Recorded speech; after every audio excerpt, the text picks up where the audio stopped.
Hi friends, welcome to Mayu stitching. இந்த வீடியோவில் என்ன பார்க்க போகிறோம் அப்படின்னா, ஒரு சின்ன மோட்டிவேஷ்னல் தான். இப்போ புதுசாக ஒரு தொழில் தொடங்க போகிறோம் அப்படின்னா, ஒரு டிசிஷன் எப்படி எடுக்கணும் அப்படின்னா, உங்களுக்கு ஃபஸ்ட்டு என்ன தோணுதோ அதை பண்ணுங்கள். நெகட்டிவாக பேசுகிறவங்கள்ட்ட எந்த ஒரு அபிப்பிராயமும் கேட்காதீங்க. நம்ம அதில் சக்ஸஸ் ஆவோம் அப்படின்னா தைரியமாக பண்ணுங்கள், யார்கிட்டையும் கேட்காதீங்க. நம்ம வீட்டில் உள்ளவங்ககிட்ட கேட்கலாம், அது தப்பு கிடையாது. இப்போ வந்து நிறைய பேர் நம்மளை டாமினேட் பண்ணுற மாதிரியே பேசுவாங்க. அந்த மாதிரி இருக்கிறவங்கள்ட்ட முக்கியமாக அதை பற்றி சொல்லவே சொல்லாதீங்க. இப்போ தான் ஃபஸ்ட்டு ஒரு தையக்கடை வைக்க போகிறேன் அப்படின்னா, ஃபஸ்ட்டு நீங்கள் வந்து லாபம் பெரிய லெவலெல்லாம் லாபம் வராது. ஃபஸ்ட்டு ஒரு 3 மாதம் 6 மாதம் ஒரு பிக்கப் ஆகுற வரைக்கும் நம்ம கையிலேருந்து போடுற மாதிரி தான் கண்டிப்பாக இருக்கும். அது அந்த டைமிங்கில் நம்ம வந்து ரொம்ப மனசு இது பண்ணக்கூடாது. ஐயோ இதில் எதுவுமே கிடைக்கலையே, நம்ம தப்பு பண்ணிட்டோமோ, இவ்வளோ காசை போட்டு வேஸ்ட் பண்ணிட்டோமோ, அந்த மாதிரிலாம் நினைக்கவே கூடாது. ஃபஸ்ட்டு எந்த ஒரு தொழில்னாலுமே ஃபஸ்ட்டு பிக்கப் ஆகுற வரைக்கும் கொஞ்சம் கஷ்டப்பட தான் செய்யணும். கஷ்டப்பட்டால் தான் அதோட பலன் கண்டிப்பாக கிடைக்கும். ஃபஸ்ட்டு இப்போ தான் ஆரம்பிச்சிருக்கோம் அப்படின்னா, அதை வந்து டெவலப் பண்ணுறதுக்கு என்னென்ன வழிலாம் இருக்கோ அதெல்லாம் பண்ணணும். ஃபஸ்ட்டு 4 பேருக்கு தெரிகிறதுக்கு என்னென்ன பண்ணணுமோ அந்த மாதிரி ஏதாச்சும் பண்ணணும். அதுக்கப்புறம் பக்கத்தில் தச்சு கொடுக்குறவங்கள விட கம்மியான கொஞ்சம் அமௌண்ட் கொஞ்சம் கம்மியாக வாங்கலாம். அந்த மாதிரி பண்ணாலும் நம்மளுக்கு கஸ்டமர் நிறையா வருவாங்க. அதுக்கப்புறம் என்ன பண்ணலான்னா, லைனிங்கு, லேஸு அந்த மாதிரி இதெல்லாம் நம்ம கொஞ்சம் கொஞ்சம் வாங்கி வைக்கலாம். அதுக்கப்புறம் அவங்க கொடுத்ததுக்கப்புறம் கூட நீங்களே போட்டு கூட தைக்கலாம். அவங்கள எடுத்துகிட்டு வர சொன்னீங்கன்னா கூட அவங்க வெளியில் போய் எடுக்கிறதுக்கு சில பேர் கஷ்டப்படுவாங்க. அதனால் என்ன பண்ணலாம் அப்படின்னா, அவங்க கிளாத் மட்டும் கொடுக்காங்களா, லைனிங் கிளாத்து, மறுபடியும் லேஸ் அதெல்லாம் நம்மள வாங்கி வைக்கலாம். ஒருத்தங்க ப்ளவுஸ் கொண்டு வராங்க, ஒரு 5 ப்ளவுஸ் கொண்டு வராங்க அப்படின்னா, எவ்வளோ அமௌண்ட் ஆகும்னு அவங்ககிட்ட அந்த ப்ளவுஸை கொடுத்த உடனே நீங்கள் வந்து சொல்லி விட்றணும். இவ்வளோ அமௌண்ட் ஆகும், 1000, 1200 அந்த மாதிரி நீங்கள் சொல்லி விட்டீங்க அப்படின்னா, அவங்க வரும்போது இந்த அமௌண்ட்டை கொடுத்துட்டு அதுக்கப்புறம் ப்ளவுஸை வாங்கிட்டு போவாங்க. இதுவே நான் வாங்கும்போது நான் தச்சுட்டு சொல்கிறேன் அப்படின்னா, அவங்க கரெக்டாக வாங்க வந்துருவாங்க. வாங்கிட்டும் போயிடுவாங்க. அதுக்கப்புறம் நம்ம அமௌண்ட் அதுக்கப்புறம் சொன்னோன்னா, அதுக்கப்புறம் வந்து தரேன் அப்படின்னு சொல்லிட்டு போயிட்டாங்கன்னு வச்சுக்கோங்களேன், அது உங்களுக்கு லாஸ் தான். கைக்கு வந்து சேராது. அந்த மாதிரி இருந்துச்சு அப்படின்னா, உங்களுக்கு வந்து தைக்கிறதுக்கு தோணவே தோணாது. ஃபஸ்ட்டே அமௌண்ட்டு வாங்கிட்டு அதுக்கப்புறம் நம்ம ப்ளவுஸை கொடுத்தோம், இந்த மாதிரியே ஃபஸ்ட்டு இருந்து நம்ம கொண்டு வந்துட்டோம்னு வச்சுக்கோங்களேன், அந்த பழக்கம் கண்டிப்பாக வரும். இல்லை அப்படின்னா நம்ம பிறவு தச்சுட்டு சொல்கிறேன் அந்த மாதிரி சொன்னோம்னா அவங்களும் அதை இது பண்ணிவிட்டு போயிடுவாங்க. அவங்க தச்சுட்டு தான் சொல்கிறேன்ருக்காங்களா அப்படின்னு நம்ம போய் ப்ளவுஸை வாங்கிட்டு வந்துடும். அதுக்கப்புறம் நாளைக்கு மறுநாள் அந்த வழியாக போகும்போது நம்ம கொடுத்துக்கலாம் அப்படின்னு நினைப்பாங்க. ஆனால் அவங்க கையிலேருந்து வாங்குறதுக்கு நம்ம ரொம்ப கஷ்டப்படணும்.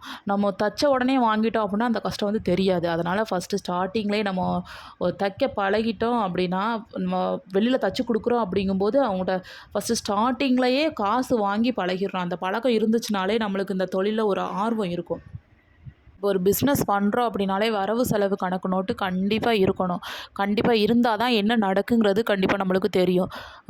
அப்படி இல்லை, வாங்குகிறோம் செலவு பண்ணுறோம் அப்படின்னு வச்சுக்கோங்களேன், உங்களுக்கு ஒரு கணக்கே தெரியாது. என்ன பண்ணுறோன்னே நம்மளுக்கே தெரியாது. எவ்வளோ காசு வருது, எவ்வளோ போகுது, லாபமா நட்டமான்னு கூட நம்மளால் கண்டுபிடிக்க முடியாது. அதனால் என்ன பண்ணணும் அப்படின்னா, என்ன ஒரு தொழில்னாலும் நான் வந்து டெய்லரிங் தொழில் மட்டும் சொல்லலை, எந்த ஒரு பிஸ்னஸ் எடுத்துட்டாலும் வரவு செலவு நோட்டு கண்டிப்பாக இருந்தால் தான் என்ன நடக்குது நம்மளுக்கு ஃபஸ்ட்டு தெரியவே செய்யும். இந்த மாதம் இவ்வளோ அமௌண்ட் வருது அப்படின்னா, செலவு பண்ணிவிட்டு மிச்சம் அமௌண்ட்டை சேமித்து வைக்கக்கூடாது. ஃபஸ்ட்டு நம்மளுக்கு என்ன சேமித்து வைக்கணுமோ சேமித்து வச்சுட்டு மிச்சம் அமௌண்ட்டை செலவு பண்ணணும். ஒருத்தங்கள வந்து மேலே கொண்டு போகிறதும் கீழே கொண்டு போகிறதும் வந்து அவங்களோட வருமானம் கிடையாது, அவங்களோட செலவு தான். கண்டிப்பாக அவங்களோட செலவு தான் அதை வந்து தீர்மானிக்கும். எவ்வளோ செலவை கம்மி பண்ணுறோமோ அந்த அளவுக்கு நம்ம கொஞ்சம் மேலே போகலாம். இப்போ அதுவே நம்மளுக்கு ஒரு 20,000 ஒரு மாதத்துக்கு வருது அப்படின்னா, அதை 18,000 நம்ம செலவு பண்ணிவிட்டு வீண் செலவு, ஆடம்பர செலவு ஏதாவது பண்ணிவிட்டு 2,000 மிச்சப்படுத்தி வச்சோம்னா அதில் எந்த யூஸும் கிடையாது. நம்ம வேலை பார்த்ததுக்கு எந்த ஒரு பலனுமே அதில் கிடையாது. சேவிங்ஸ் ரொம்ப ரொம்ப முக்கியம். சேவிங்ஸ் இருந்தால் தான் இப்போ ஒரு தொழிலில் நம்மளுக்கு கண்டிப்பாக ஆர்வம் இருக்கவே செய்யும். இப்போ ஒரு எக்ஸாம்பிளுக்கு சொல்கிறேன். இப்போ மாதம் ஒரு 15,000 வருது அப்படின்னா, ஃபஸ்ட்டு வந்து என்ன பண்ணணும் அப்படின்னா, அதில் ஒரு 5,000 ஒரு சீட்டு போடலாம். அதுக்கப்புறம் ஒரு 2,000 போஸ்ட் ஆஃபீஸில் போடலாம். அந்த மாதிரி ஏதாச்சும் நம்மளா ஒரு கமிட்மெண்ட் இருந்தால் தான் மாதம் இந்த அமௌண்ட்டு கண்டிப்பாக தேவை, நம்ம தச்சு தான் ஆகணும், தச்சா தான் அந்த அமௌண்ட் வந்து நம்ம கொடுக்க முடியும். அப்படிங்கும்போது கண்டிப்பாக நம்ம தைக்கிறதுக்கு ஒரு ஆர்வம் இருக்கும். இதுவே இல்லை, நம்மளுக்கு எந்த ஒரு கமிட்மெண்ட்டுமே இல்லை, சும்மா சும்மா இருக்கிறோம் அதனால் தைக்கிறோம், அந்த மாதிரி இருந்துச்சு அப்படின்னா கண்டிப்பாக அந்த தொழிலில் முன்னேறவே முடியாது. நம்மளை பிஸி ஆக்கிக்கணும். நம்மளா பிஸி ஆக்குனா அப்படின்னா தான் நம்ம ஒரு அடுத்த லெவலுக்கு போக முடியும். ஒரு சிலருக்கு நிறைய ப்ளவுஸ் இருக்கும். தைக்கிறதுக்கு தோணவே தோணாது. இப்போ இதுவே ஒரு கமிட்மெண்ட் இருந்துச்சுன்னு வச்சுக்கோங்களேன், அந்த டைமிங்கில நம்மளுக்கு என்ன தோணும் அப்புட்னா, 10ஆந்தேதி வருது. இந்த மாதம் ரூ. 5000 சீட்டு கட்டணும். அதுக்கப்புறம் 1ஆந்தேதி வருது. இந்த மாதம் போஸ்ட் ஆஃபீஸில கண்டிப்பா ரூ. 2000 போடணும். இத தச்சா நம்மளுக்கு இந்த அமௌண்ட் வரும் அப்படின்னு ஒரு யோசனை வரும்.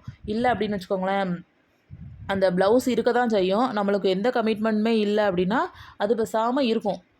தச்சுக்கலாம். ஃப்ரீயா இருக்கும்போது தச்சுக்கலாம். ரொம்ப எரிச்சலா வருது, தைக்க முடியல அப்படின்ட்டு நம்ம பாட்டுக்கு இருப்போம். அதனால் டைமை வேஸ்ட் பண்ணாதீங்க. ஓடுறது டைம் கிடையாது. கண்டிப்பாக நம்மளோட வாழ்க்கை. Thank you friends.